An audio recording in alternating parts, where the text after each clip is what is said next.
માં આજે ભરતી આવી.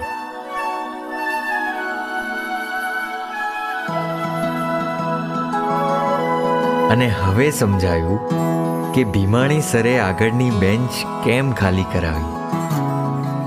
પણ એ છે, ટ્યુશનમાં પહેલી વાર પોન્ડ્સ પાવડરની સુગંધ પ્રસરી. બધા પર એની અસર તો થવાની જ હતી, પણ હું મારા માટે તો સાયન્સમાં એડમિશન લેવાનું જ સફળ થઈ ગયું હતું. જૂનાગઢ આવવાનું જ સફળ થઈ ગયું હતું. એક થોડી વાર મનના મોરલિયાએ ગહેક લીધી રે, ગહેક લીધી રે. એક થોડી વાર હૈયાના હરણાએ ઠેક લીધી રે, ઠેક લીધી રે. એક થોડી